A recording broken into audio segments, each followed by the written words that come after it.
Hadirin yang kami hormati, selanjutnya prosesi penyerahan.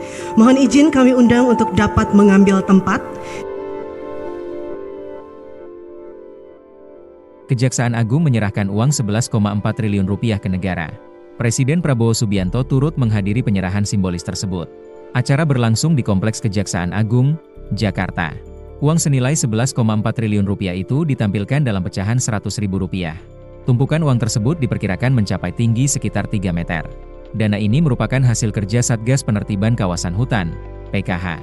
Total 11,42 triliun rupiah berasal dari berbagai sumber penerimaan negara. Di antaranya denda administratif kehutanan sebesar 7,23 triliun rupiah. Kemudian PNBP dari penanganan korupsi mencapai 1,96 triliun rupiah. Ada pula setoran pajak periode Januari, April 2026 sekitar 967 miliar rupiah. Serta pajak dari PT Agrinas Palma Nusantara sebesar 108 miliar rupiah. Selain itu, denda lingkungan hidup mencapai 1,14 triliun rupiah. Satgas PKH juga berhasil menguasai kembali jutaan hektar kawasan hutan. Pada sektor sawit, luasnya mencapai lebih dari 5,8 juta hektar. Sementara sektor pertambangan sekitar 10.000 hektar lebih. Sebagian kawasan hutan telah diserahkan kembali ke pemerintah. Penyerahan Taman Nasional. Hasil penguasaan kembali Satgas PKH seluas 254.780,12 hektar diserahkan dari Jaksa Agung kepada Menteri Kehutanan.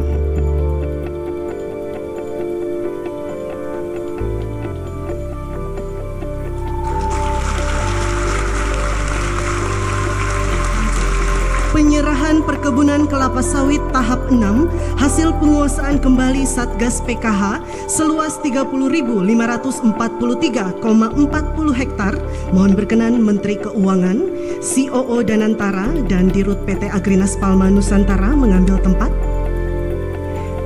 Diserahkan dari Jaksa Agung kepada Menteri Keuangan.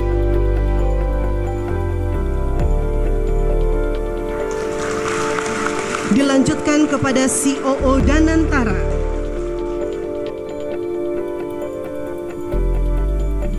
Kemudian diserahkan kepada Dirut PT Agrinas Palma Nusantara. Prosesi selesai. Selanjutnya marilah kita simak bersama sambutan Presiden Republik Indonesia Bapak Prabowo Subianto. Kepada para penerima kami persilahkan kembali ke tempat.